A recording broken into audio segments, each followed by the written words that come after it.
Krishnaya Krishna Bhaktaya Tad Bhaktaya Namo Namah.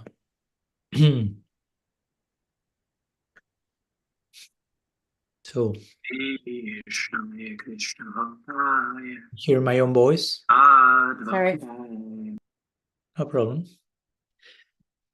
Two Swami Padmanabhas will be too much, even for me, especially for me. So welcome to all of you. Dhanavad from Sweden this time. So it's very happy. I'm very happy to join all of you in this Saturday, ISTAGOSTHI, we are having in our Tadatmya Sangha. So you're very welcome, as Bhaktarasa was mentioning also, regarding the arrival to Sweden. Yesterday was the arrival. It was a little bit of an adventure, like first flight canceled, almost losing second flight, almost losing third flight. And when I finally got to Sweden, my luggage didn't come. So, so I don't have my luggage with me. That's why, as you can see, I'm not using my usual camera that I used to have the ISTAGOSTHI, which is better quality because it's in the luggage. And that's the only cloth I have now so far. I had my winter chadar with me, so I always try to have some chadar as a blessing shawl for Harikatha. So here's summer, but I have my winter chadar. Somehow we have some So hopefully, yeah, the luggage may come some of these days. Whatever has to happen, no problem. It's just cloth. So that's a good way to also know what's the priority and what's not. So still I could continue traveling the world without that luggage, actually. So yeah, Krishna made it very clear. Yeah, as long as I have what I have in my hand luggage, including my japa mala and a few stuff, I'm here with you. So welcome. And well, depending on where you are, in which country, I thought it was today here, at least in Sweden, Guru Purnima, on the appearance day of Sri Sanatana Goswami, as well as the first month of Chaturmasya. But I've been told by Kalakanti here, that is accompanying us, that is tomorrow. But I assume for some of you in the US or in India even, or other place of Europe, America, it's today. So I just want to share a few words, if you allow me to begin with, in honoring this sacred occasion, where we are celebrating many things. I'll try not to be too elaborate on that, because that deserves a lecture of its own. And we have 3 celebrations, which therefore deserve minimum 3 lectures of their own. But yeah, a few words before that, go into any questions you may have, if you allow me. So first of all, where to begin? Mostly I want to concentrate on Sri Guru Purnima, which basically is kind of the day of the Guru, basically. I mean, of course, different devotees may celebrate their own Gurus in relation to their appearance day or disappearance day if they have passed. But besides that, we have like the Guru Day. Like the other day, we're celebrating the Anartha Nivriti Day and Gundicha Marjan Lila. So Guru Purnima is kind of the Guru Day, the one day in the year where we celebrate Guru. And interestingly, that's tied to Srila Vyasadeva appearance day. Actually, today's it's called also Vyasa Purnima, which is the day of Vyasadeva appearance. So in one sense, Vyasadeva is the archetype of the Guru, like the representative of what the Guru is about. And I remember talking about that in mentioning a few words in chapter, what chapter it was, chapter 11, if I'm not mistaken, of Radical Personalism, when we talk about issues and tissues between Guru and disciple, and how Vyasa is the archetype of the Guru. And interestingly, we've seen in the Bhagavatam that Vyasadeva not only is a Guru par excellence by compiling the Shastrams and so on, but for example, in terms of how a Guru also shows his side as a disciple, as a student forever. Vyasadeva himself is instructing Sukadeva Goswami, his child, in the Bhagavatam, schooling him. And eventually, when Sukadeva Goswami is talking the Bhagavatam to Parikshit Maharaj, Vyasadeva is there listening. to his son and disciple, explaining the Bhagavatam. So that's interesting. Again, Vyasa is the guru symbol, guru archetype par excellence. And he's not only showing perfect teaching and instruction to a disciple like he did with Sukadeva Goswami, but he's shown also perfect humility and submission to the truth whenever it comes, even if it comes from his own child and disciple Sukadeva Goswami. You follow my point? So that's the important point of the guru. Not only the side of as a teacher, but as a rabbi friend of mine will say, as a leader learner. Now, the guru is leading the way in terms of instruction and teaching, but guru is also leading ways in terms of learning this position. In fact, when Sukadeva Goswami is speaking the Bhagavatam, not only Vyasadeva is listening very eagerly, ecstatically, but even Narad Muni is listening. So Narad Muni is Vyasa's guru. So Narad Muni is listening to the disciple of his disciple, exposing the Bhagavatam. He's acknowledging a particular unique current is descending right now, right here. And I'm all ears, all heart, open heart to receive that. Narad Muni is not thinking, hey, I'm Narad Muni, I should be given the lecture myself. No, I'm the senior one here. Where's the Vyasa-san? No, this guy who is talking is the disciple of my disciple. I should be talking. He's nothing like that. That's not the culture we find in the Bhagavatam. The culture we find in the Bhagavatam is whenever, wherever, however truth manifests, we are all disciples in front of that. We are all immediately ready to learn from that, to study that, to listen from that. No matter if it comes from my guru, from my disciple, from the disciple of my disciple, from the guru of my guru, from a tree, from a blade of grass. Mahaprabhu is saying, Trinada pisinichena tarora piseshnona. The tree is a guru. Grass is his guru.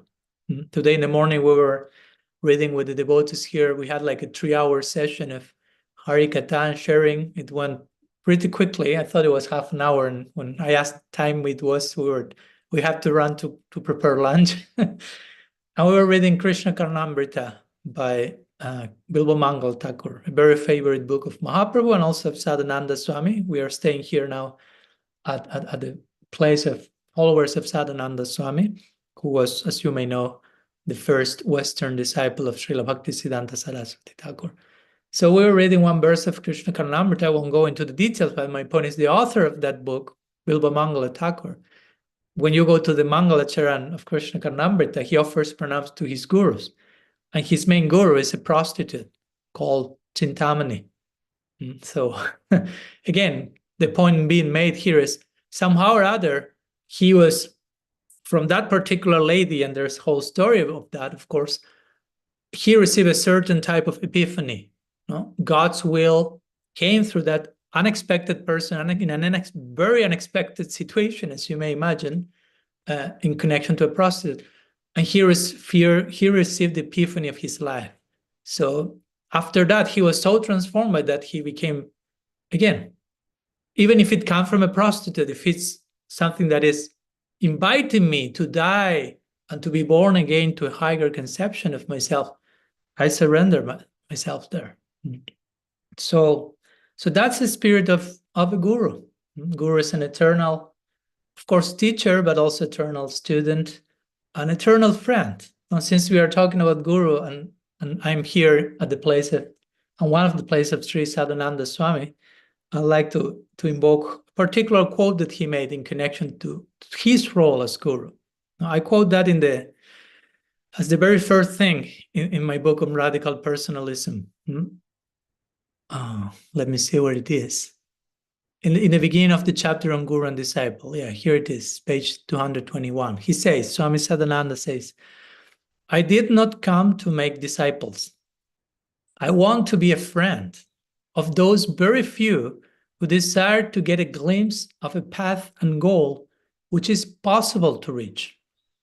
One should know each other very well, and such understanding may take a long time. So each other means guru and disciple. So these are the words of Swami Sadhananda in terms of him as a guru. I mean, he had disciples. So he said, I did not come to make disciples. So he's having disciples, but he's not feeling they're my disciples.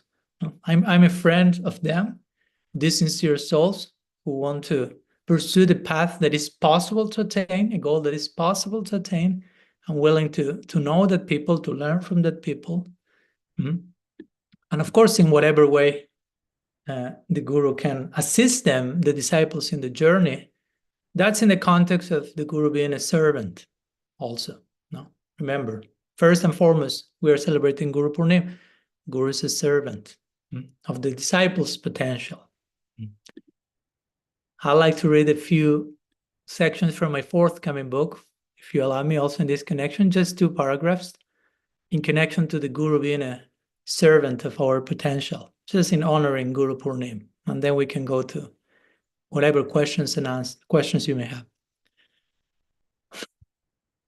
As Bhaktisiddhanta Saraswati Thakur eloquently stated, the soul possesses volcanic energy, a potent force that demands responsible stewardship.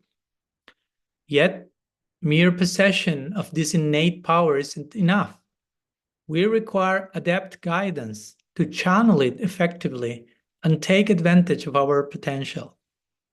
Within the Bhakti tradition, the Guru embodies this guiding principle, serving not only as an instructor, but as a catalyst for unlocking and realizing our highest potential. In other words, a Guru is a facilitator of potential. True Gurus, akin to the divine, perceive disciples not through the lens of their past or present, but through the prism of their future and brightest prospect. They will do anything and everything to nurture the flourishing of that potential. One more paragraph. The Guru is our own potential, appearing before us in a personified form, while assisting us in our own excavation of unbroken potential.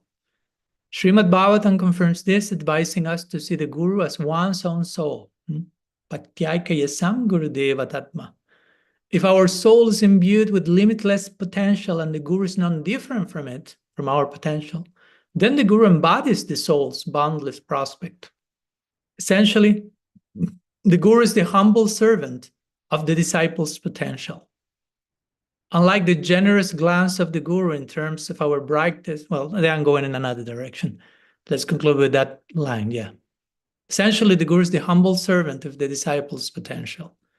My point that I think it's important to emphasize in the equation of the disciples being, of course, the humble servant of the Guru, but the Guru being a humble servant in her own way. Because again, we are all here it's all about service. Whether we are Guru, disciple, the ultimate goal for all of us is seva. So a few reflections on Guru Purnima. I want to, on how to, in my personal feeling and approach, how I feel inclined towards how to meditate and celebrate this. Of course, not necessarily limiting it to one person, because Guru Purnima is the day of the Guru. And when we say Guru, remember, be careful not to define that in reductionistic ways, like just limited to one person. Ultimately, as Celestial Marshal will say, we want to enter the land of Gurus. That may start with one person, but we want to enter that land where everything is Guru. Not only everyone, but even everything is a Guru. The land itself, blade of grass, tree, everything is pointing to my highest prospect in Krishna consciousness. So we are today celebrating also that, our great fortune of entering in touch with such a principle. So, Sri Guru Purnima ki jai. So, that's it. Some invitation for any questions you may have today. Of course, I didn't say anything on Srila Sanatana Goswami and Chaturmasya because, again, that may be a dangerous extension of the topic. Maybe you have questions on that and we may address them. And if not, let's see if we have time at the end for further sharing in that direction. So first, I'm seeing Karuneshwari's hand, digital hand raised. So please, you can unmute yourself. Hare Krishna, Maharaj. this question's not following on from what you've just spoken about, but Yeah, no, it's okay, perfectly fine. okay. So this is my question from a couple of weeks ago that I'd written to you, and you were encouraging me to share it here. So I'll just remind the question, which was, we were listening recently to Richard Rohr's talk on the universal Christ, and I listened a couple of times, and there was this sense that I was listening to something really profound and wonderful, and at the same time not fully understanding all of it. And I sense that you would have also heard that. I imagine that you would also have heard that, but probably grasped a deeper understanding. And it seemed that, it was a little similar at times to maybe our understanding, like the Gaudiya understanding of maybe the universal form, maybe Brahman realization, maybe Paramatma, maybe a combination of all of those at different points. So I just wanted to hear your thoughts on what that level of realization is that he has when he's speaking about this universal Christ. Okay, some Richard Rohr kata for a moment. Richard Rohr ki jai, why not? Guru Purnima, no? He's also, at least I will say, he's one of my gurus, why not? It's not limited to one particular tradition. So he's someone who really inspires me and teaches me and personifies many things. Although on a doctrinal theological level, we may have differences, of course, him by being a Christian, me by being a Gaudiya, but that doesn't prevent the opportunity to learn from him and from so many others. So yeah, I will include him for sure in my list of great people to remember a day like today. So yeah, I appreciate what you mentioned, Karuneshwar, in terms of that you were by listening. I think you were referring to a lecture he gave, right? Not to the book itself. Okay, yeah, to a lecture he gave, I assume, which is the lecture one he gave in presenting the book. And you were feeling, okay, there's something profound and wonderful here, and at the same time, I don't think I'm able to fully understand it. And I appreciate those two things because that's what should be happening. When you are confronted with something profound and wonderful, probably you will have this feeling of, I don't think I'm grasping everything that is coming at this precise moment. There's a lot coming, and whatever I can just hint at or be in touch by, sprinkle with, I feel it's profound and wonderful. But I get this sense of there's so much more. So, and that's the idea that we always experience something like that when we are exposing ourselves to revelation, great personalities, and ourselves remaining open to that. No, even when we don't feel that, even if I feel, oh, I heard a lecture and I understood everything, probably I should add this cautionary, as Richard Tarnas will say, epistemological modesty. I like that expression. Epistemological comes from epistemology, which means how we know what we know. And modesty means like humility, like remain humble in terms of how much you think you're understanding things. So even when you think, yeah, I understood the whole thing, probably you should add some quick warning. If I think I understood everything, that means I'm not getting it, basically. Because there's always something else that can be understood. So I saw that lecture you're referring to, but to be honest, I saw it a few years ago, although I read the book a few years ago as well. And I will reply in general to what he means, in my opinion, although we didn't talk about that with him when we met. Maybe a good topic. But when he talks for me in terms of the universal Christ, and of course the whole book is about that, and he tries to make a difference between Christ and Jesus. He will make over and over again the point that Christ is not only Jesus' second name, but he's talking about, again, the historical figure Jesus, the human figure Jesus, in one sense fully human, but human, and Christ as a more universal principle that is not limited to that particular figure, but he will say that was there present from the beginning of creation in Christian language, let's say. No, he will speak about Christ coming at the Big Bang. He will say things like that, so to say. No, like it's not like, okay, we have to wait all these billions of years and only then Christ is coming, and before that, where was the grace? And I've heard similar things from other devotees in terms of avatar, for example. Okay, Mahaprabhu came now, so what before that? There was nothing. Of course, we have a different perspective in terms of, okay, there are unlimited universes with unlimited planet Earth. There's always a Gaur Lila happening somewhere. So in one way, that's always going on somewhere. And at the end of the day, sometimes we try to understand too many things with our head, in terms of calculating time frames. And if Krishna didn't come till the last 5,000 years, what happened before? Wasn't there not divine grace in the world? And again, trying to measure everything in chronological ways where God's grace is always there in so many ways, in so many places, way beyond what we can see and calculate. But going to the question, I will say that in my opinion, again, it's my opinion, and I may have to talk with Richard personally to confirm if he agrees with that. But I intuit, for as much as I know him and know his books, and so far how much I've kind of traced parallels between certain points in our tradition and theirs, and so far there have been pretty accurate according to his opinion. That how I will read it in our tradition is that the universal Christ is something akin to Samasti Guru Tattva, or to the universal principle of Guru, while Jesus is more represented on the Vyasti Guru Tattva, or the personified agent.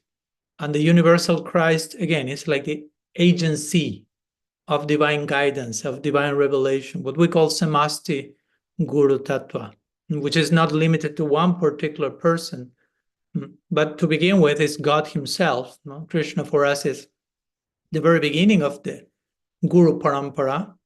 It all begins with God, let's put it that way. Krishna himself says in the Gita, I am the Guru. So many times in the Bhagavatam, sorry. And so many quotes are in the Bhagavatam referring to Krishna's Jagat Guru, Param Guru, like he's the Guru of all Gurus. So God is the Guru. God is the source of this Guru principle, of the principle of revelation, revealed knowledge, revealed guidance, enlightenment, or however you may like to call it. So in a more abstract way, and it's not abstract to say God is the Guru, of course, but without referring to one particular individual, God is the Guru. Again, and we are in Guru Purnima, so we're still continuing the conversation here. So Samasti Guru Tattva refers to that. This is a concept that Jiva Goswami mentions in the Bhakti Sandarbha, if I'm not mistaken, it's Bhakti Sandarbha. Samasti Guru and Vyasti Guru. So the Vyasti Guru is the individual, each particular representative agent of representing the agency. So I will say that when someone like Richard Rohr or other mystical Christians, of course, will also refer to the universal Christ or cosmic Christ, sometimes different words, they are mostly speaking about this overarching presence or existence of the principle, the Christ principle, if you want to call it. They even sometimes use the term Christ consciousness, right? As something that each of us is to attain, each Christian in their language. So the universal Christ for me is that. For me, it represents the principle of guidance and revelation, which is omnipresent, all-pervading. God is the origin of that, and God is all-pervading and omnipresent. So that will be my brief explanation to you, if I understood your question correctly. Universal Christ parallels, in my opinion, Samasti Guru Tattva, the conglomerate, the universal principle of Guru, and like a figure like Jesus personifies Vyasti Guru Tattva, or the individual teacher, example, through whom, of course, God's presence is experience related to. So if that makes sense.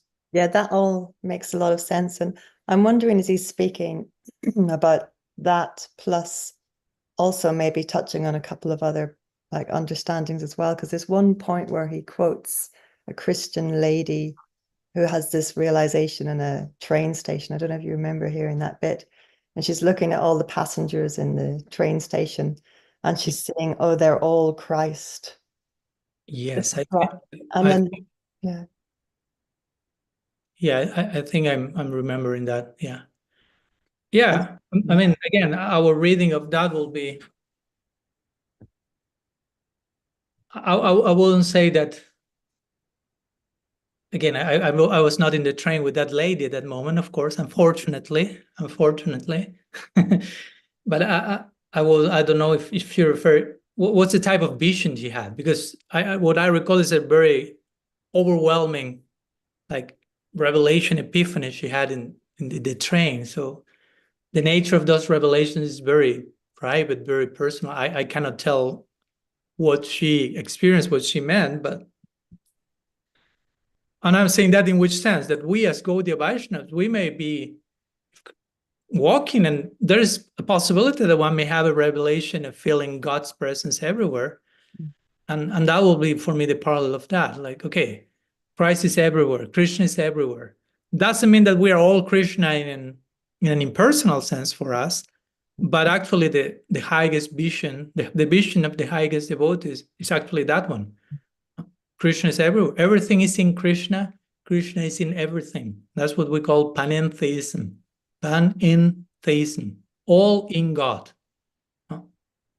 That's in the Bhagavatam. That's in the Bhagavad Gita. You can go chapter 6, verse 30. Yomam pasyati sarvatra sarvam chamai pasyati. Krishna is describing, he who sees me in everything and who sees everything in me. That's a panentheistic version. I mean, that's panentheism defined in the Gita. No, someone who sees God in everything and who sees everything in God. No? And the Bhagavatam says the same. The Uttam Bhagavat, the most advanced devotee, has that type of vision. So as we were saying today in the morning, that's how reality looks like, ultimately. That's how reality should be looked upon. Those are the eyes with which to see actual reality. Of course, we may not be there. We cannot imitate that. We cannot force that by pressing a button, but we can have faith in those who are seeing reality in that way and align ourselves with that vision. No, although I'm not seeing Krishna in everything and everything in Krishna, I know that's the case. I know that's what's going on. And I'm conducting my sadhana in my life as if that's true.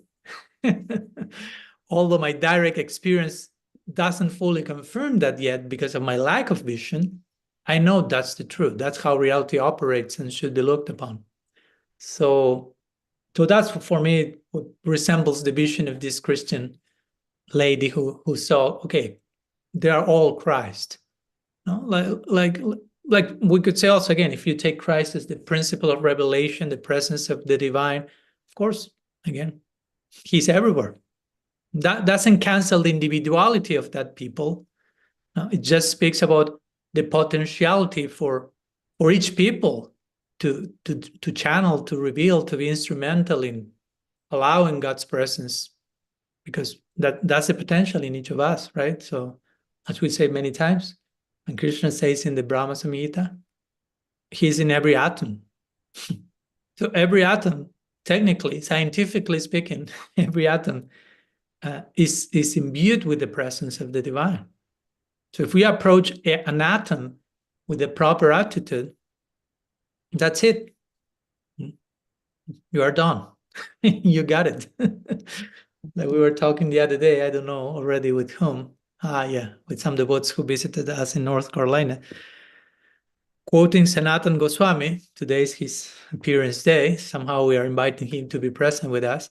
So in one of his commentaries to one verse he comments on in his Brihad Bhagavatamrita, he's saying, if you approach a blade of grass, if you learn to see a blade of grass for what it is, you attain perfection. That's a very interesting line. And of course, it sends me to the first line of Mahaprabhu's Sikshastakam, verse 3, Trinadapi Sunichena. But basically he's saying that, no? He's saying, if you learn to relate to the grass for what the grass actually is, implying, considering that Krishna is inside the grass, is in every atom, he's omnipresent. If you learn to address the grass properly, you attain perfection.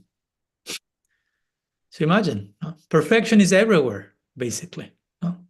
That reminds me of another quote by Srila Vyasadeva Maharaj that I remember I quoted in Radical Personalism. He says, perfection is everywhere. We just have to adjust our angle of vision. But perfection is everywhere, even in an atom, even in a blade of grass. Thank you. That's great. I hope that. Yeah. Okay, I'll quote Srila Vyasadeva Maharaj. I just found the quote. It's just a few lines. He says,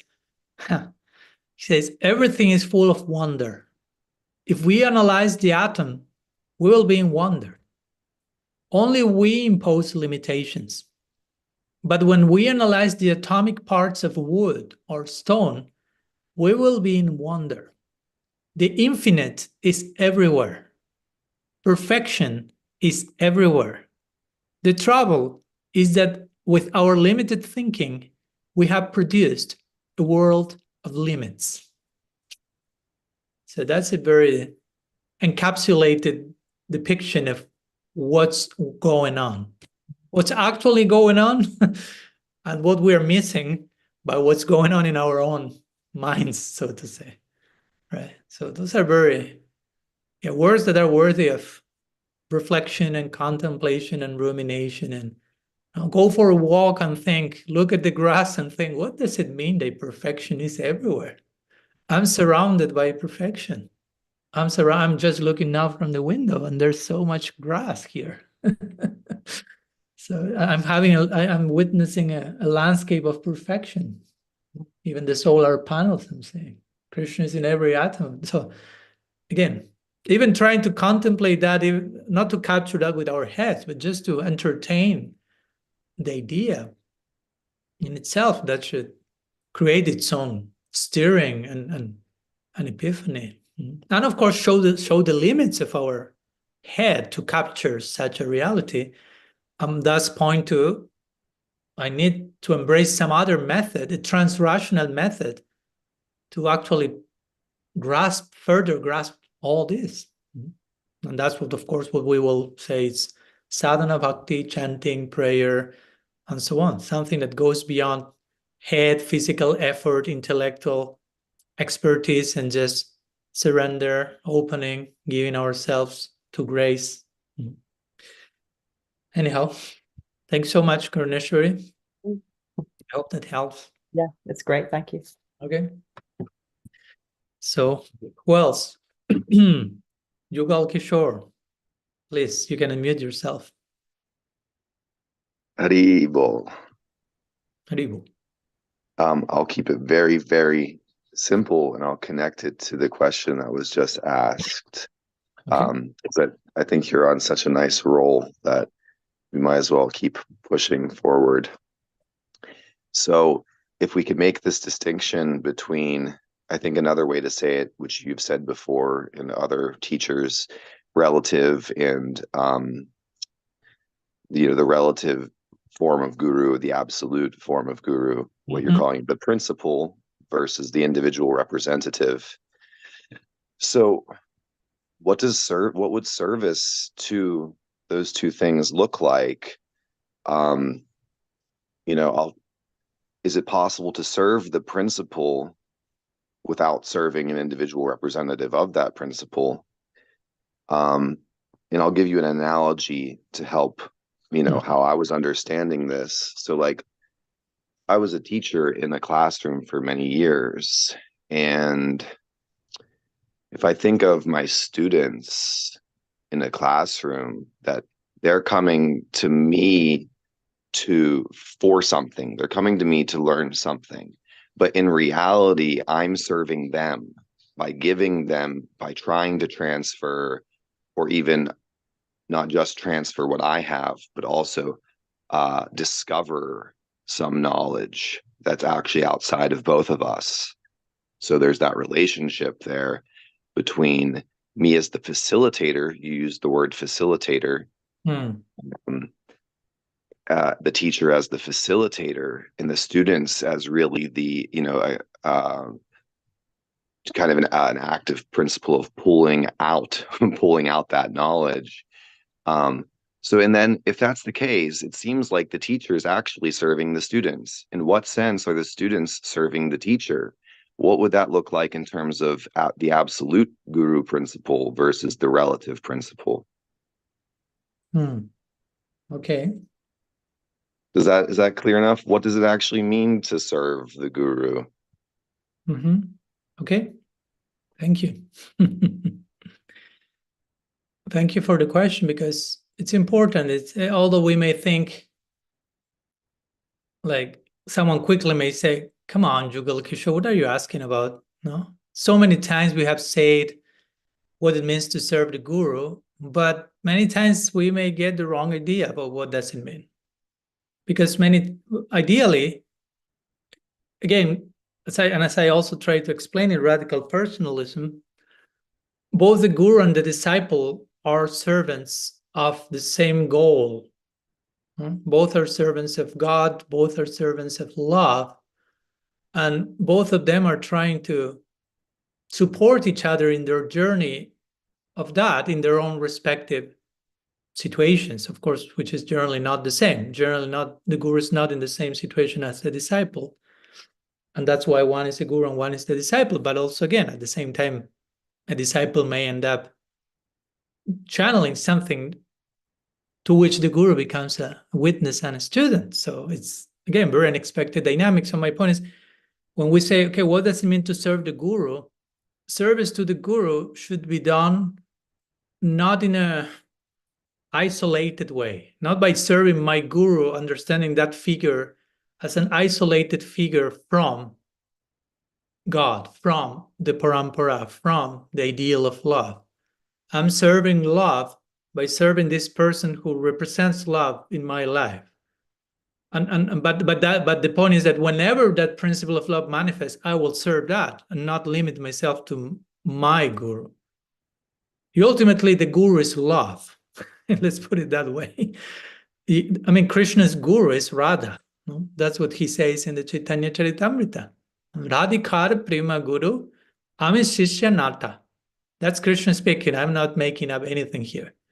You can go to Chaitanya Charitamrita and look for his beautiful lines penned by Krishna Das Kaviraj Goswami, but again, this is the beauty also. Krishna Das Kaviraj Goswami is paraphrasing Krishna. That sounds like a bold thing to do, right? You write a book and you mention what God is saying. Right? If you don't pay attention, you may read that and say, and Krishna says this, but actually that's Krishna Das Kaviraj Goswami's writing. Of course, we will say Krishna is saying that through him, and that's fine. And again, that speaks about the principle of revelation and parampara and so on. So there he's saying, Krishna is saying, through Krishna Das Kaviraj, Radhikar Prema Guru, the Guru of Sri Radha, Ami Shishyanata, is my Radhikar Prema Guru. The Prema of Radha is my Guru, and I am a student. I'm a dancing student in the school of love. Now, her love makes me dance in so many ways, and I'm learning each new steps at every lesson. And Sri Radha, who is love personified, she's God's Guru. So before I said, okay, the origin of Guru Parampara is Krishna. Sorry, I correct myself. The origin of Guru Parampara is Radha. Then comes Krishna, and then so on and so forth. Of course, you don't want to make an absolute difference between Radha and Krishna. Then we start to navigate Bhed Abhed. Today in the morning also we're talking about that. Because sometimes I say, okay, Krishna, Radha and Krishna. But in one sense, they are one. But at the same time, there are two. God is love, and Radha is love, and God is Krishna. So if God is love, God is Radha, and Radha and Krishna are one, but also there are two.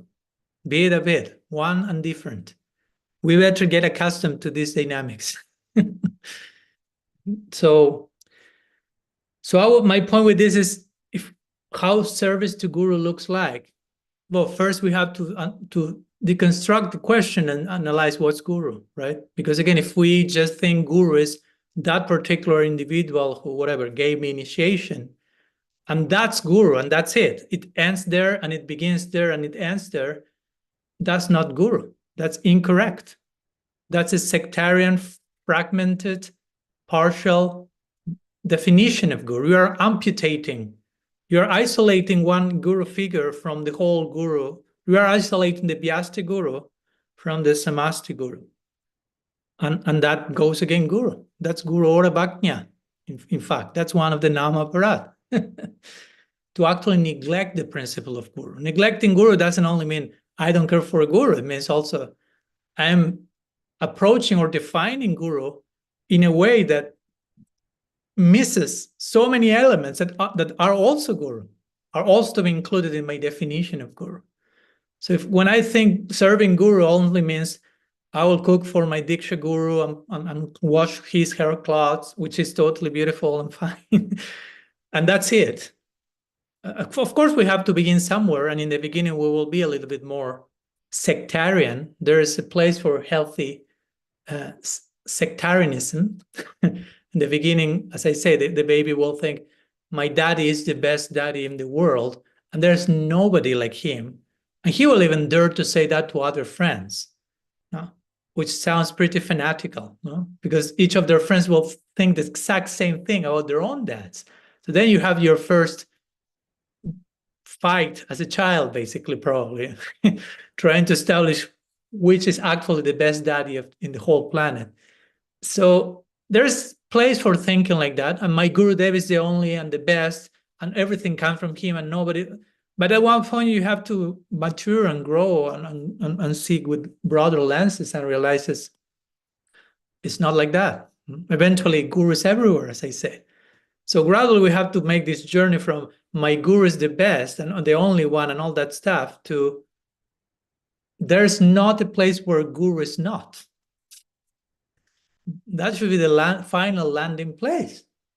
There is not an atom where Guru is not. Again, Srila Samraj says we have to enter into a land of Gurus. Golok Vrindavan is a land of Gurus. Until and unless you enter into that space, you cannot enter. You cannot actually access that realm. So we have to make this shift from seeing Guru only in one place to seeing Guru everywhere. Similar to the definition of Kanishta Adhikari, right? Krishna is in the altar. That's what the Shastras say. Kanishta Bhakta says God is in the altar. Curtains are closed. Oh, Krishna disappeared now. God is not here any longer. It's hyper-localized, my view of God, only here. And the scriptures say, okay, it's okay. At least you are seeing God in one place. We have to begin somewhere. You see God in that corner of the room. But when you grow, Krishna will be in other altars, not only yours, not only the altar of your favorite temple or deities, other altars. Krishna will be perceived in other hearts, in every heart. And eventually, there will not be a place where Krishna is not. As I like to quote Prahlad Maharaj, when Hiranyakashipu is threatening Prahlad, I'll kill you. Where's your God now to protect you? Is he here? Is he in that pillar? And Prahlad, very in the transcendental naivete, he looks at the pillar and basically replies back to his father, where is he not? No? Is he on the pillar? And he looks everywhere and it's like, where is he not? And I cannot find a place where he's not present. That's my difficulty, Prahlad is saying. So this is similar to Guru, because in one sense, again, Guru is a portal to reveal Krishna's presence. So if Krishna is everywhere, then Guru ultimately is everywhere as well. But in the beginning is, okay, Krishna is only in the altar, and Guru is only in this particular figure. There's place for that, but there's place for growing. So how to serve the Guru? To begin with, I will say by understanding all that we are talking about here.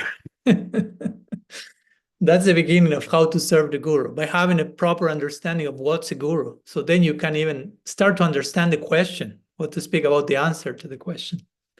But then I will say, with that proper understanding in place, the service to Sri Guru, of course, has no bounds. It's not limited to only when my Guru visits my country physically and comes to my house, I can serve him. Again, that speaks about how restricted is my understanding of Guru. And now my Guru left his body, so I can no longer serve him. That shows how restricted is our understanding of Guru Tattva. That's why Srila Vyasadeva Maharaj will say things like, when the Guru, the particular Vyasti individual representative, when the Guru leaves her body, he will say that to many Prabhupada disciples. He say, when the Guru leaves the body, then you will know who is a real disciple. Like implying, then we'll see who understood what it means to have a Guru. Then we'll see who are only relating to the physical appearance, or really have proper understanding of Guru beyond the body, as a principle, not only limited to one particular person, and even in connection to that person, something beyond the physicality, and so on and so forth. So I will say that, going to your question, the very first thing that I thought when you were making the question and it came like some sort of, I never thought like that. It's like, in one sense, technically speaking, we couldn't say there, and I hope you understand that. Don't isolate my statement here and make it real to defame me, please. Okay, so get everything in context here. You say how to serve the Guru, and in one sense, I felt it's not possible to serve the Guru. And what do I mean by this? It's not possible to serve the Guru as a separate entity from everything else that also is Guru. So, and even as a Guru, it's not possible for you to receive service and to think that this is to me. The very moment you think, okay, I'm the Guru, my disciple is serving me, that in that precise moment, you are not acting as a Guru, because you are not understanding what it means to be, what it means Guru. Guru is not something that I am. And they serve me, I am the Guru. No, I'm a representative of an agency, and I'm serving my disciple, and whatever comes back from that disciple is not for me. It's not like ending in me, no? Like how do you say when the river is flowing and it converges? No, it doesn't converge in me. I'm not the final vessel of the disciple service, because Guru is an agency. Guru is ultimately Krishna. Guru is ultimately Radha, and we are all servants of them. So whatever service comes to the Guru as a human individual, that's passed internally. That's the natural dynamic. If he himself say, Prabhupada will say, whatever service you give to me, I offer that to my Guru, Bhaktisiddhanta Saraswati Thakur, and he will offer it to his Guru. So nobody's stealing, so to say, the service for their own. The moment they take it as such, they are not acting as Guru. Transparent be a medium, Prabhupada will describe the Guru. So we are be a medium. No? Something is passing through you. Something is passing through you from above toward your disciples, but also something is passing to you from your disciples toward above, so to say. It's both directions. No? Ideally, whatever the Guru is extending to the disciples is something that he's been instrumental of, and whatever he receives, he's also passing that. No? It's not sticking with something for me as a Guru. You follow, the Guru principle doesn't begin nor end in any of the individual representatives of Guru Tattva. That will be blasphemy, so to say. So yeah, in that sense, serving the Guru implies, I will say, first having this understanding, all these understandings in place. What's Guru? Because of course, Rupa Goswami says, Vishrambena Guru Seva. One should serve the Guru with trust, affection, confidence. All this is meant by the word Vishramba. But again, understanding what's Guru first. No? Our problem many times is that we take for granted what certain words mean, and we already start a conversation on something without having first fleshed out the implications of something. So, no, like for example, you have to surrender to a Guru, but you don't have an idea what's surrender and what's Guru. So who knows what conclusion you get from that? So first, what you have to surrender to a Guru. Why? What's a Guru first? And what's surrender? And why you have? Should it be you have? Or should it be a natural decision, the most voluntary chosen thing that I do out of attraction and wonder and moving heart, and so on and so forth. So we may need to deconstruct, so to say, the way we express ourselves in Krishna Bhakti, the way we sometimes even answer questions, present questions, and so on. So, but yeah, that's what I will say, Jugal Kishore. Even if we are serving, I don't know, if someone has to go to a practical situation, one has her own guru in a personified way, so it doesn't sound too abstract. And he or she goes to your place and you're listening from that person, that's service to that. But that's not service to that person only. Again, you're serving what's coming through that person. Because if that person will immediately, I don't know, if your guru starts giving a lecture and then he starts to say the opposite things of what a guru is supposed to say, he starts to behave in a way that is not supposed to happen, how much you are to serve that? So my point is how much you are serving the person separate from what's coming through the person. You follow my point? Because if we continue serving the person, let's give an example that unfortunately that has happened. Someone may be in good standing serving as a guru, and maybe through that person's mercy is coming, inspiration is coming, shelter, so many things are coming, and we honor that person because of what is coming through that person. And eventually that person starts behaving in ways that are not conducive, let's say, and the channeling somehow is stopped.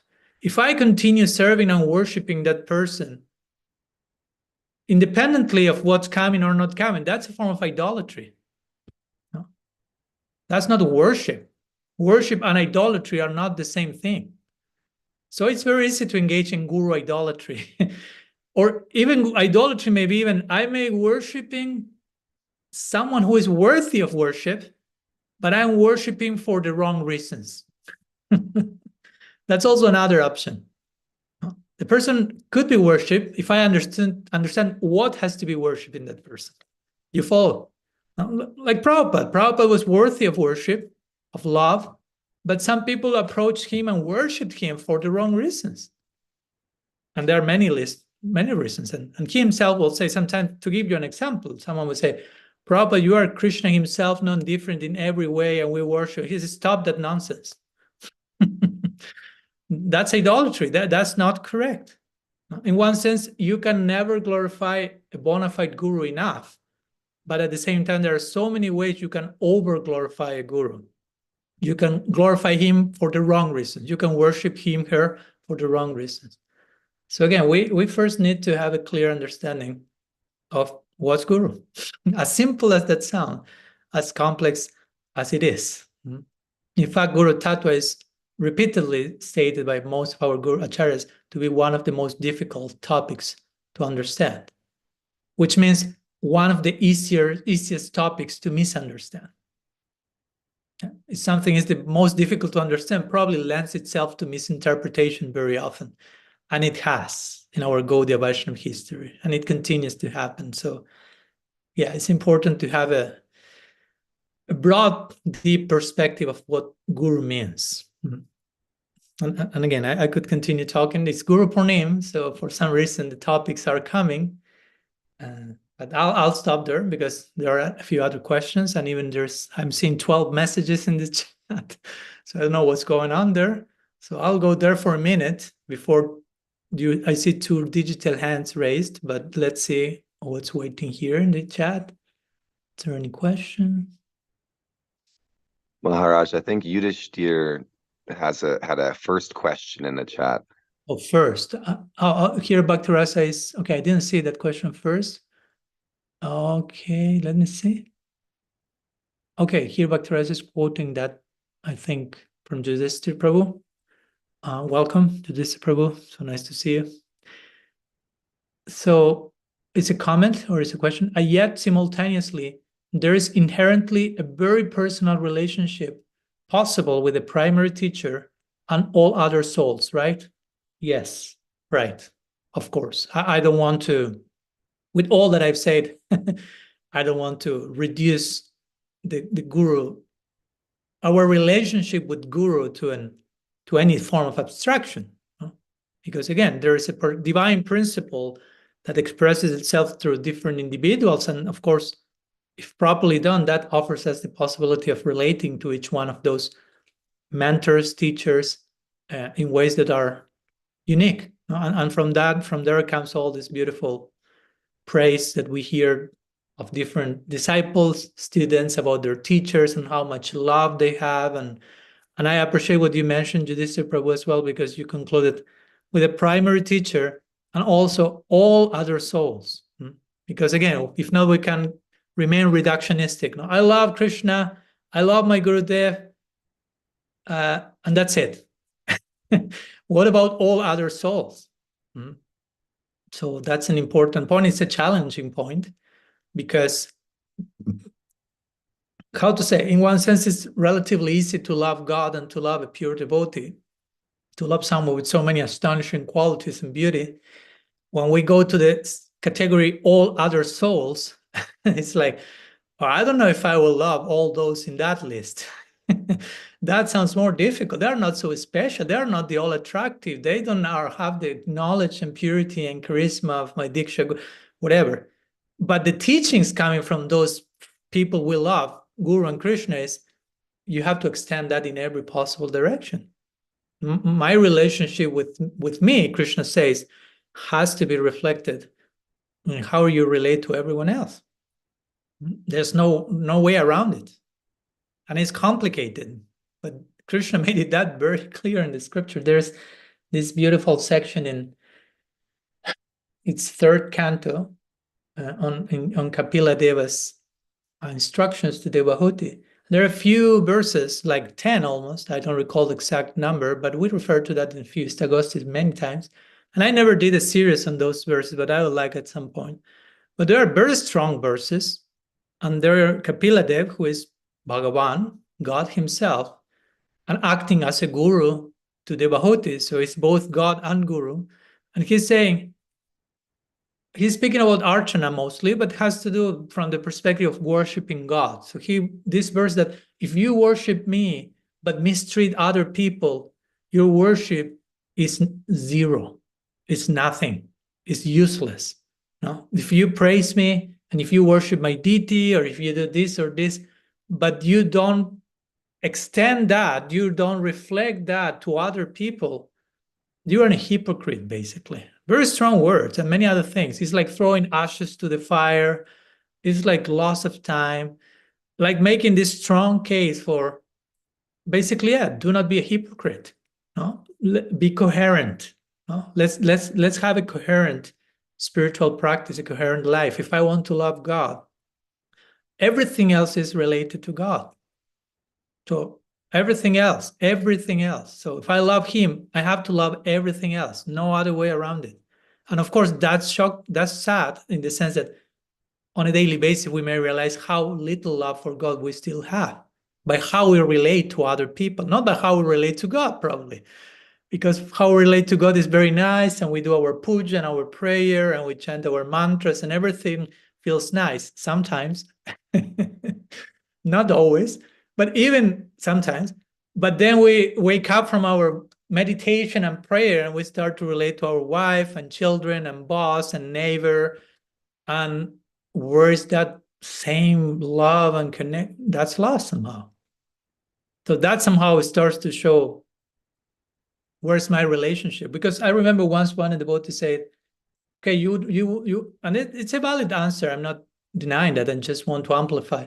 He will say, if you want to know where's your relationship with Krishna, he will say, pay attention to your relationship with the holy name, which is non-different from Krishna. So what you feel with the name, somehow is where your relationship with God is. Okay, it's a valid way to answer, but I won't say it's the only way. Another way will be, and probably this is even more challenging, do you know where's your relationship with Krishna? Well, see where's your relationship with everyone else. Not because everyone else is Krishna literally, but because your love for him has to be reflected and extended in all the other relationships. I always like to quote this line from Dorothy Day, which is shockingly true. she will say, I only love God as much as I love the person I love the least. I will repeat it again. So you eventually fall from your seats, because nobody's falling yet. So it means you didn't get it, because if you get it, you will go through the ground. I only love God as much as I love the person I love the least. In other words, my love for God has to be reflected all the way down to the person I still consider my enemy. Jesus will say, love my enemy. And so many other quotes. I'm seeing that Yudhishthira Prabhu is saying, if you love me, love my dog. Thank you so much. Yeah, he used to quote that as well. If you love me, you love my dog. So again, Bhagavatam is saying, if you love God, you will love everything else, because he is everywhere. Again, if you love Krishna, and the highest devotee sees that Krishna is everywhere, and everywhere is everything is in Krishna, and Krishna is in everything, and you love Krishna, you will love everything and everywhere. Because you will perceive the presence of your beloved in every atom. So how not to love everything? So again, we have no excuse to justify our not loving anything. And that's a typical question. So many times devotees ask, like, why devotees, how to say, sounds basic, but why devotees fight with one another so much? And of course, it happens everywhere. It's not only devotees. We fight with one another so much in every situation, in our human, disrupted, fragmented condition. We are not whole, unfortunately. I mean, we are whole, but we are unaware of that. So we need to reclaim our actual essence and learn to be friends with one another. And that pleases Krishna so much. Establishing friendly relation with other people is service to Krishna. Service is not just doing something, but having proper relationships. That's one of the most important offerings we can present to God. This section in the Bhagavatam is in the 4th canto, where I mentioned that the other day, where the prachetas, these brothers are relating to each other, and they are very friendly to each other. And Bhagavan appears in the chapter 30, verse 8. And Bhagavan appears and says, I'm so pleased by the friendship you have shown to each other that ask me whatever blessing you want. So that verse shows how much Krishna is pleased by our friendly relationships with everyone. So it's a form of pleasing him. It's a favorable service, anukul seva to Bhagavan. It's not separate. Sometimes we lose sight of that, and just our relationships end up being social functions or something utilitarian, but it's bhakti. So anyhow, thank you so much, Yudhishthira Prabhu, for your question and comment and presence. Welcome. So let's continue with Rasangi. And Haribol. Haribol Maharaj. Oh, first of all, I had a little bit of a broadening of my understanding when you were talking about the Guru being everywhere, and how much we deny ourselves wonderful experiences by making it too narrow. How we really cheat ourselves of the beautiful realizations and love and enlightenment, when we just make it a really narrow thing and we don't see that presence everywhere that we can learn from. So wonderful. Thank you. Another thing is, I loved your 2 podcasts last week with Jeffrey Long, I think his name was, and then Scarlett. And I just am so appreciative of your modeling how to be bridge builder, how to be a bridge builder. Even in really, that's one of the challenging things, is to speak with people of other faith, even so-called impersonalists who we have learned to really disrespect or not respect enough, and create bridges so that they feel understood and uplifted. So I'm so thankful that you're doing that. And my question today is, if we really believe that Krishna comes disguised as our life, which I love so much, how would things look different? How would we approach life and ups and downs? How would we show up for even the really hard things if we really believe that's Krishna and it's coming out of love?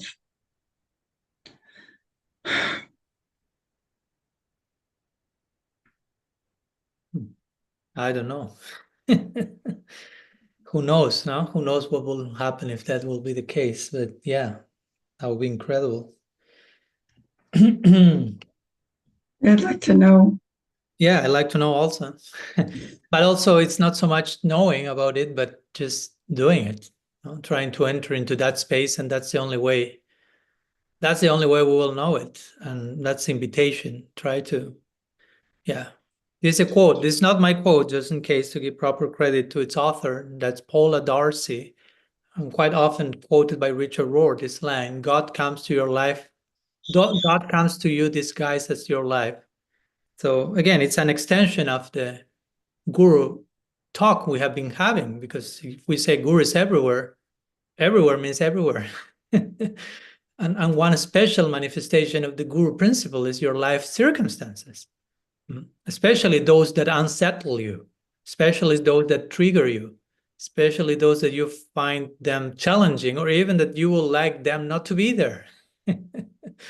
Now, why? What is this teaching to me? What is the message in pain and suffering? That's a great Guru. We should make a whole parampara of pain.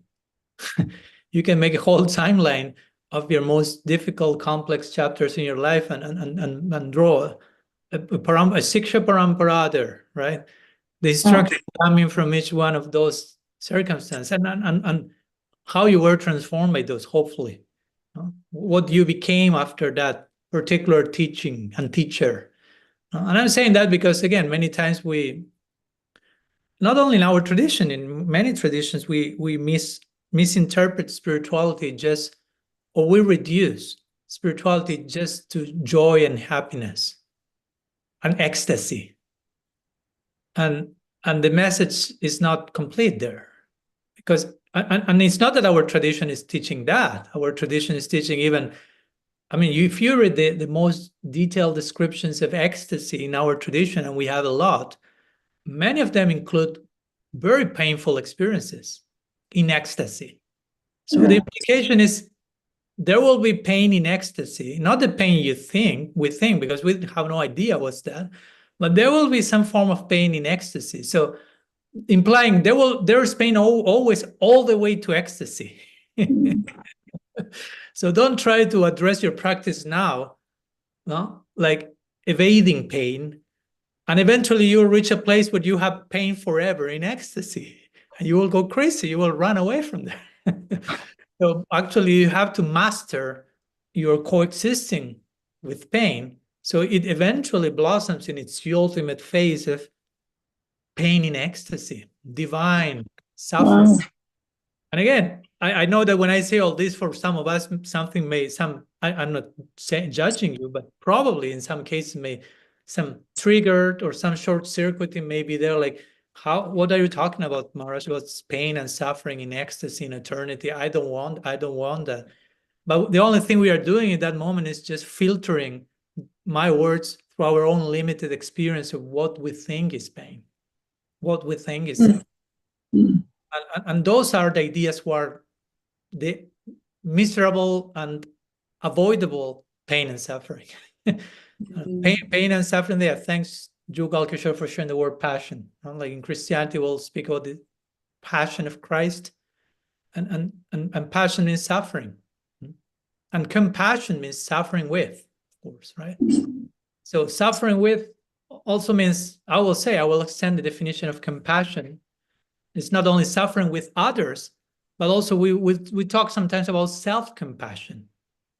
And self-compassion doesn't mean any form of New Age self-indulgence. No, I will be self-compassionate and allow me everything.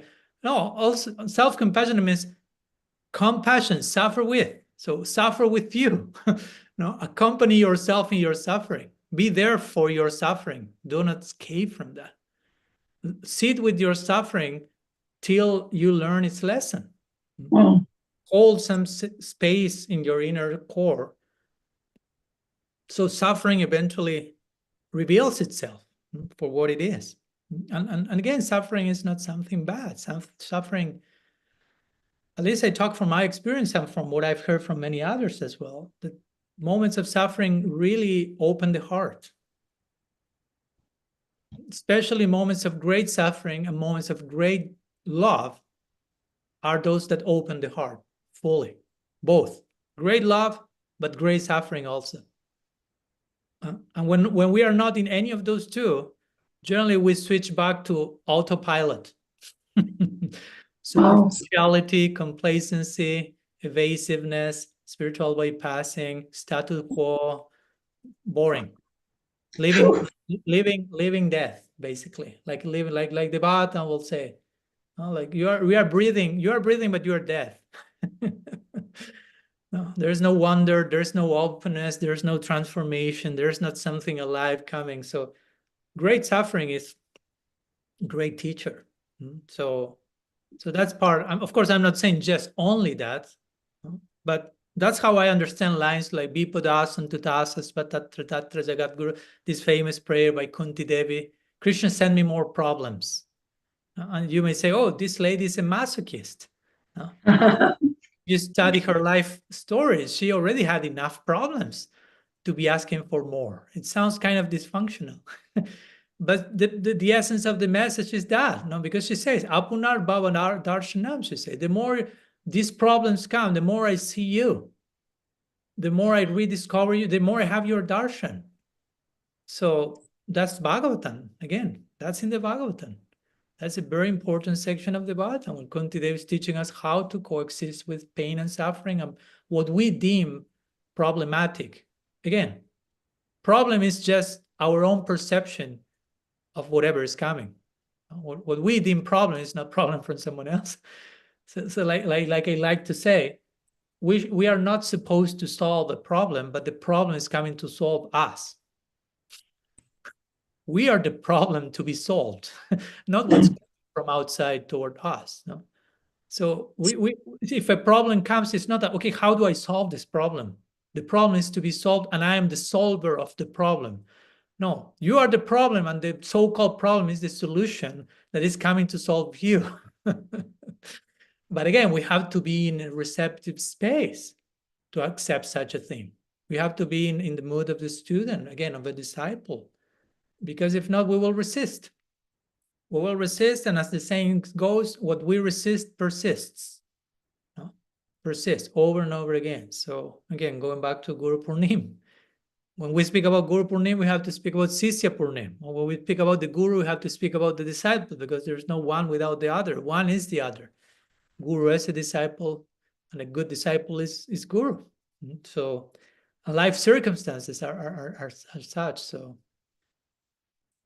And again, it's not a magical button we press. Bhakti-rasa already talked that magic doesn't happen by magic. So there's a whole living process and dying process to go through to become a student, to become a learner, to really find Guru in everything, and to see God coming to us in our life circumstance. But at least it begins with the willingness, the honesty and the willingness to recognize those situations of life that really push me off my limits, that really creates something uncomfortable thing. And instead of running from that back to stability and security, confronting the dragon in archetypal language.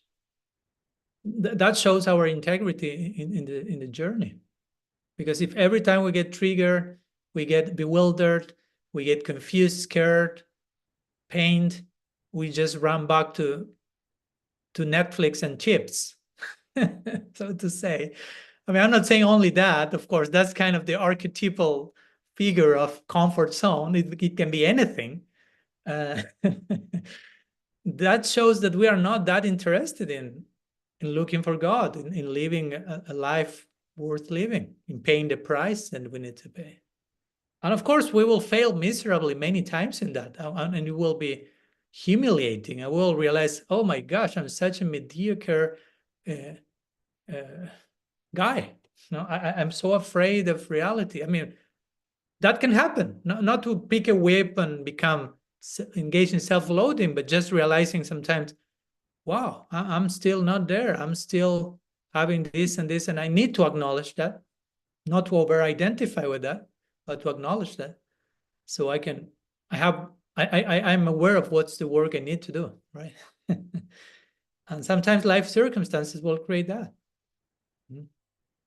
Yeah, that's what comes now again. Besides that, my answer is I don't know. I don't know, because I'm not there fully yet. So what it means to fully collaborate and participate with life and see life as God. And one more thing, and then I go to Bhadra's question. I'm going there. One thing that came the other day, and that was very interesting connection to all this, was that, of course, we are saying, okay, your God is coming as your life, right? It's another way of saying, I like also Richard Rohr will say, I like that. He say, God is another name for reality. That's a good one. That's a genius one. Don't limit God to one person over there far away. But again, if life circumstances are God coming to you, then reality is another name for God. And in Sanskrit, you will be surprised that the word for God is the same word for reality, which is Tattva. The word Tattva, of course, can mean many things, sometimes translated as truth. But for example, in this famous word, verse, arguably the most famous verse in the Bhagavatam, where the word Tattva appears, Vadanti tat tattva vidas tattvam yad jnananadvayam brahmeti paramadmeti bhagavaneti shabdyate. There the word Tattva appears twice, not only one, twice. And Tattva, there it is describing reality. It says, reality is Advaigyan Tattva. Reality is non-dual consciousness, and it is known by the seers of truth as Brahman, Paramatma, and Bhagavan, which are three names for God. So that's the Bhagavatam. Reality is non-dual consciousness, and that reality is known as God. So again, that's rooted in our tradition. We are not here bringing anything new, anything from somewhere disconnected. So reality is another name for God, and therefore the Bhagavatam itself is blessing this idea of God is coming through you, through your life, through reality, so to say. Anyhow, I hope that helps, Rasangi. Let's see what God wants to teach us this week through our life. It seems that it has to do a lot with the attitude with which I embrace whatever comes my way, right? Yeah. How I open up or close down or get mad. Yeah. Or yeah. It reminds me about this. We were talking the other day with some sharing. I think it was sharing with Sherry. There's this welcoming prayer that one person wrote that is basically in that connection, that is recited before when starting the day. I will recite it briefly. I have it here. It's very beautiful. It says, it's like something that one is invited to say just the very first thing one is doing before taking the cell phone, please. And it says, welcome, welcome, welcome. I welcome everything that comes to me today because I know it's for my healing. I welcome all thoughts, emotions, persons, situations, and conditions. I let go of my desire for power and control. I let go of my desire for affection, esteem, approval, and pleasure. I let go of my desire for survival and security. I let go of my desire to change any situation, condition, person, or myself. I open to the love and presence of God and God's action within. So yeah, Thomas Merton has a similar one that also we shared the other day. And it's interesting in this prayer of welcoming, and actually it says welcome a few times, but then most of the prayer is, I let go of these and I let go of, implying, if not, you cannot welcome anything. If you are hanging on this, clanging on this stuff, it doesn't allow you to actually welcome life. So one thing implies the other, no? Because as you say, Rasang, yeah, it's the attitude, but what implies the attitude? No? Like when Rupa Goswami describes what's Krishna Bhakti, this, and then he says what Krishna Bhakti is not. And it implies letting go this, and the list is longer generally. Because we are mostly in that place. So anyhow, there is hope, and it's a gradual process, day after day after day, and we have lots of blessings and support. So we are already on the journey, no coming back, no return. And that's it. And that sin doesn't mean you're horrible and cursed. It means you missed the mark. Yeah. Like you said the other day, you just missed the mark this time. We were joking the other day because in North Carolina, a couple of friends, Narayan and his partner Rachel, came to visit us for a few days, and he likes to practice archery. So he brought, and literally he brought the aim and the arrow and the bow. So we did some archery. First time in my life I practiced some archery. I got a taste of the Ram Leela for a minute, which is full of bows and arrows. And it was funny because, yeah, first time was, of course, first time missing the mark. And I was joking, like, I'm so sinful. I'm so sinful. I'm missing the mark. Because the word sin, for those who do not know, comes from the Greek hamartia, which is an archery term, which means missing the mark. But interestingly, we have translated that as sin, and we have given this sense to the word sin, that is something almost like you are bad ontologically as a person. Something like that. You are rotten to the core. And actually, it's, you missed the mark. So let's keep trying. So I kept trying. And at the end, finally, I could hit it. Bhaktarasa also tried. She missed the mark, one after another. And with the last arrow, I think, she got to the aim. So, and we said, until and unless we hit on the aim, there's no breakfast for anyone. So probably that was the main. Our own, biology created inspiration too. And it was funny because, at least in my case, I will miss the mark, and always I miss the mark in the same direction. So in one sense, I was hitting the same mark always, but outside of the actual aim. So that was also for me to think, okay, what does this mean? Beyond the archery? Because again, archery is kind of an external practice that is pointing to something internal in that connection. Anyhow, some thoughts. Thank you so much. Another day we can give a whole lecture on Dhanur Veda, or the knowledge of warfare and archery and so on. So let's conclude with Bhadra's question. She's raising her digital hand, and first time, I think, joining us in the meeting. So welcome, Bhadra, as well. Thank you so much. Nice to see you. Thank you, Maharaj. Hare Krishna, everyone. So wonderful to be here with you. Yes, this is my first time, although I've been watching you not actually live for quite some time. Yeah, and thank you for making that effort. I know you're in New Zealand, and that's quite early. That's the only thing I will say. It is early. I set my alarm. Yeah. So many wonderful questions, so many wonderful answers, and as you're speaking, so many more questions come up for me. But I'll just stick to the two questions that I've got. Okay. You get time to answer one of them, that will be satisfying to me. I'm wanting to understand more deeply who Srila Vyasadeva is. Like it's said that he is the literary incarnation of God. And I'm just wondering, and it's also said that is he an Angsha? Or what aspect of Krishna is he? And also, how does he relate to Sri Lord Balaram Prabhu, who is Akhanda Guru Tattva? So I'm just wanting to know how all these connect and what their relationship and connection is.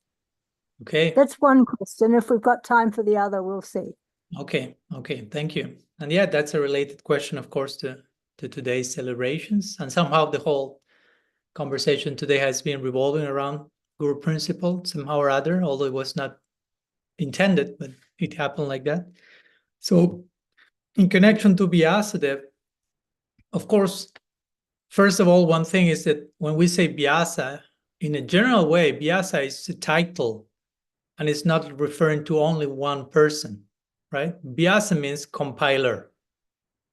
So it's like if I say policeman, fireman, I mean, not to compare, but that's a title, it's a role. So Vyasa means compiler. So there are many Vyasas. It's not one, but the one that we refer to in connection to the Bhagavatam and some literatures, that's what he's called Krishna Dvaipayana Vyasa. You may have heard this complete name. So the actual name of that Vyasa is Krishna Dvaipayana. Vyasa is mostly the title. So that's one thing to clarify, just not to reduce Vyasa to one person and there's nothing else apart from that. And if we understand that in that way, which is, I think it's an important point, it's a compiler of the Shastra, so it's no ordinary engagement.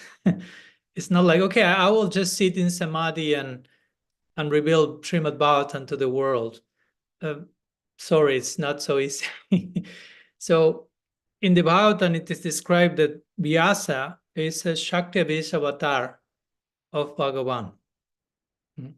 Because again, it requires empowerment to engage in such a task of compiling revealed scripture, which again, it doesn't just require academic proficiency or some academic hats that you wear. I have 2 PhDs, so please give me the Vyasa title.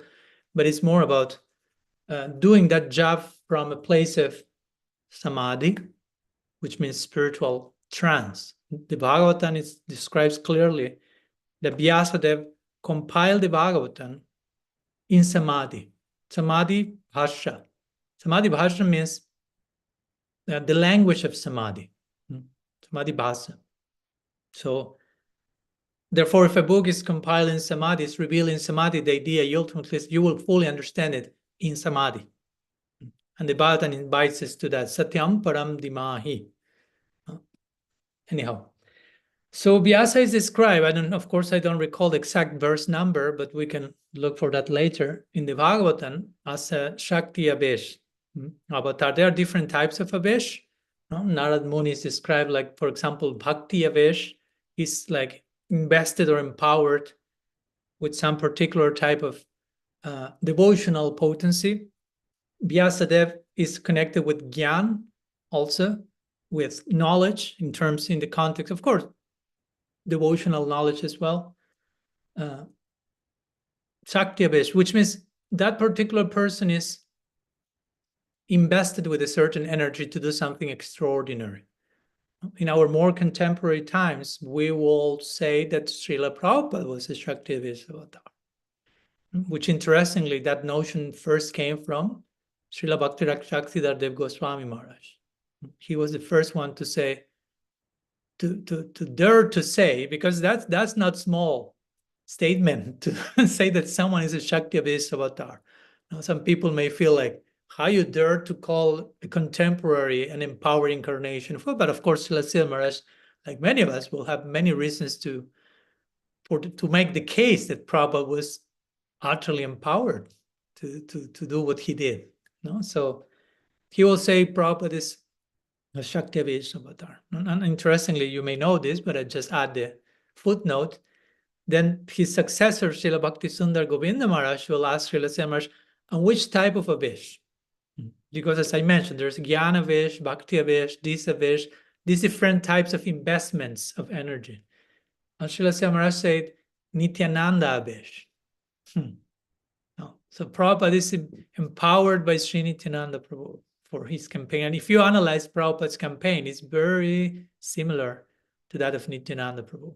Go into the lower section of society and from there starting a whole revolutionary campaign and so on and so forth.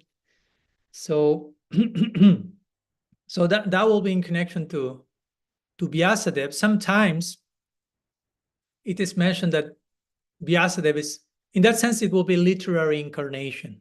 I will make the point. Like it's a form of incarnation. Doesn't necessarily mean it's Krishna himself, absolutely, but God's power is, so to say, incarnated in that particular person for literary purposes. Again, for compiling the Shastra, it requires certain empowerment. Again, it's not a mere intellectual exercise. I'll compile these books. It requires God's grace given in a very profound way. So that's how we will see Vyasa's situation. And there was something else you asked at the end? I'm missing, or I don't remember. I was wondering how it connects up then with Balaram. Balaram, and also how, and you're talking about how Srila Sridharadev Goswami Maharaj said that Srila Prabhupada is Shakti Avesh of Nityananda Prabhu, who is Lord Balaram. And that leads me to the further question of, does that not mean then that, to me, it seems to suggest that everyone who is in the capacity, is acting in the capacity of Guru, must necessarily be Shakti Avesh of Nityananda Prabhu. But that's my question. Okay. Yeah, thank you.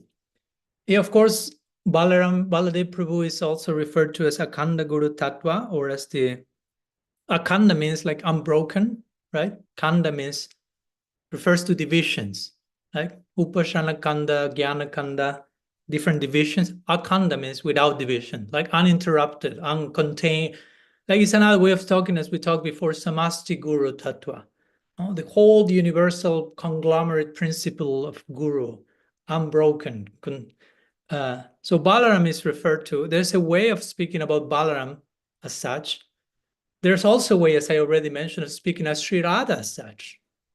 Sometimes the case is made by different sadhus in terms of Balaram presiding over, and I'm going a little bit on a tangent here, but it's connected, presiding over Santa, Dasya, Sakya, and Vatsalya, and he being like the Akhanda Guru Tattva in those departments, and Sri Radha being the Akhanda Guru Tattva for the Madhurya department.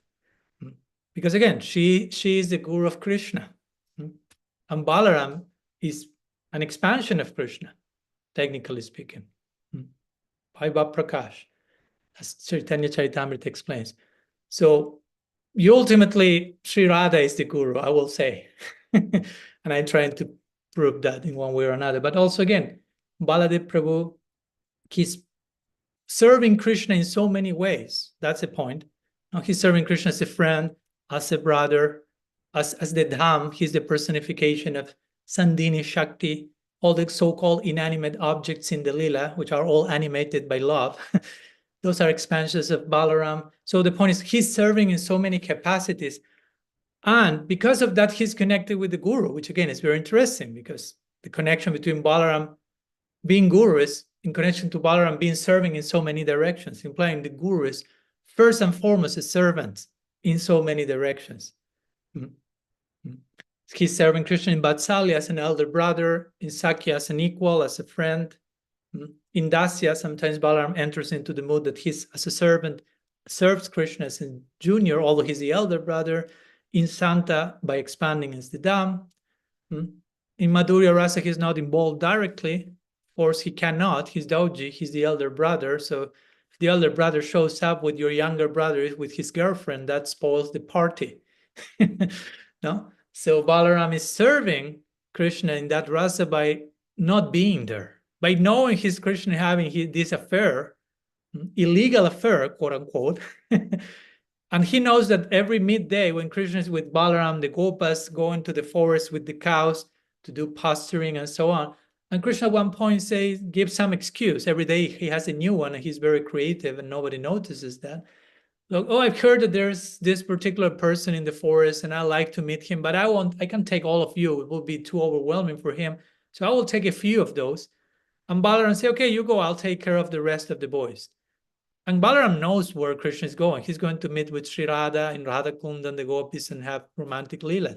But Krishna is giving any other excuse. I will meet an astrologer. I will meet whomever, a sage.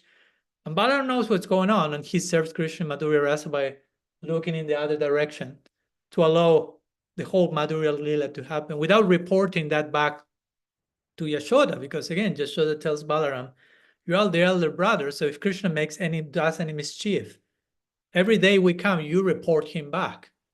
And Balaram says, yes, of course, Ma, I will do. But he never reports Krishna's rendezvous with Radha, which of course is not a mischief, no? It's the highest form of morality, ultimately. There's nothing wrong with that. So anyhow, my point was that Baladev is serving Krishna in all those capacities. So he's teaching all of us how to serve Krishna. And that's basically what the Guru does, if you want to put it that way. And because of that, he's connected with Akhanda Guru Tattva, which of course in the Gaur Lila, he appears as Nityananda Prabhu. And Nityananda Prabhu, again, he's the Guru. In Gaur Lila, he's the first one to start giving initiation during Mahaprabhu's time, before the Goswamis gave further shape to the Sampradaya, and there were all these different lineages. Nityananda Prabhu was the first one going with his Gopals, with his Dwadasa Gopals, his intimate associates, knocking door by door and just crying in ecstasy and begging people to worship Mahaprabhu, Bhaja Gauranga, Gaha Gauranga, Laha Gauranga Nami, and so on, and converting thousands. So in that way, Nityananda Prabhu is tied with the idea of Guru principle, and of course, personification of maximum mercy, maximum unconditional love and compassion. So it is expected that someone who serves in the capacity of Guru is relating to people and students with that type of acceptance, unconditional, with that type of compassion and love. So that will be a connection. And what did you ask again at the end? Sorry, you added some question at the end. It was about how the term Shaktivesh avatar, Shaktivesh of Nityananda Prabhu, and that apply to the potency of all in the capacity of Guru.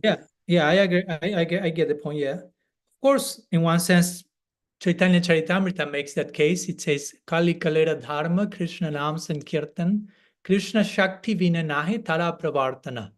No? He says, the Yuga Dharma of Kali Yuga is Krishna Nam Sankirtan. And in order to spread Krishna Nam, Krishna Shakti Vina Nahi, you have to be endowed with Krishna's potency. So it's a way of saying you have to be empowered by God. What to speak, to be a guru.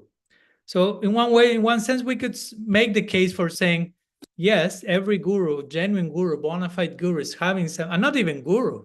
No? If you are a sincere practitioner, not acting officially as an initiating guru of sorts, some type of empowerment is coming, because we are talking about empowerment. Empowerment means power. Power means potency.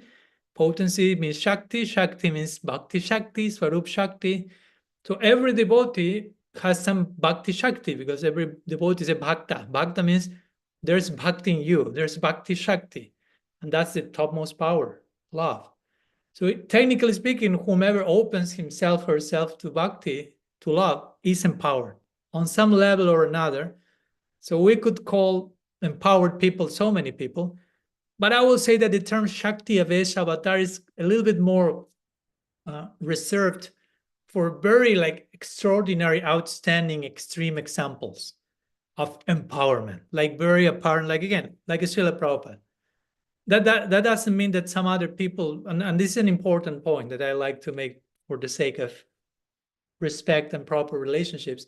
Yes, Prabhupada did something absolutely otherworldly, extraordinary, hyper-empowered, but that doesn't mean that he was more, more advanced than all of his God brothers because they didn't do what he did. Follow my point? Because I've seen devotees many times doing that type of comparison. Nobody else did what Prabhupada did, therefore he's more advanced. So it doesn't mean that his guru didn't do what he did. That doesn't mean he's more advanced than his guru. Do you think Prabhupada will be happy with that type of praise? So my point is, people is empowered in different ways also, right? Gaur Kishore Das Babaji was empowered in his own way, and he only had one disciple. But we won't say he was less empowered than Prabhupada. No, there are different ways in which bhakti operates in everyone's life. So Shakti Avesh Avatar generally is a term referred to very outstanding achievements coming through God's empowerment. Like again, Vyasa compiling all the scriptures, Srila Prabhupada doing what he did, Narad Muni being empowered, traveling to so many places, and apart from doing some mischievous arrangements, all of that ends up in so much transformation. So I will be personally cautious in not using the term loosely, but at the same time, I will be cautious in making it clear that nonetheless, every bona fide guru, of course, has some form of empowerment, and not even only a guru, but any sincere person who is open to God's grace, God's presence, and bhakti. There is power there. There is empowerment. And we need to bring lots of empowerment in our tradition. Many times there has been lots of disempowerment. No, de-shakti-avesh.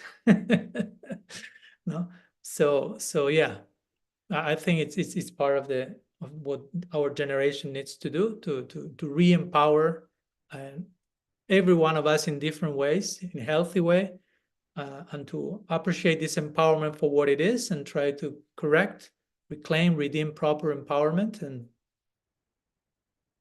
maybe some Shakti-based stuff will come through us eventually. But first, we have to learn to stop being as disempowered that many of us may have been for a long time sometimes. So anyhow, that's another conversation, but I want to just mention that. And thank you so much for your questions, Batra. And thank you so much to all of you for your presence, for your questions. And I think I will stop here because almost 2 hours, and we have some other activities here with the local devotees. But yeah, I'll be very happy to meet you next Saturday again for our ISTAGOSTHI. Thank you so much to all. Sriman Mahaprabhu ki jai, Shri Harinam Sankirtan ki jai. Shri Shri Gaur Nityananda Gaur Gadadhar Ji ki jai. Shri Shri Radha Madan Mohan Radha Govinda Dev Radha Gopinath Ji ki jai. Satsanga ki jai. Shri Guru Purnima ki jai. Abhirbhav Mahotsav Titi Shri Sanatan Goswami Prabhupada ki jai. Shri Chaturmasya ki jai. Gaur Bhakta Vrinda ki jai. Gaur Premanand Haribo. Vancha Kalpataru Vyascha Kripa Sindhubhya Evacha Patitanam Pavanebhyo Vaishnavebhyo Namo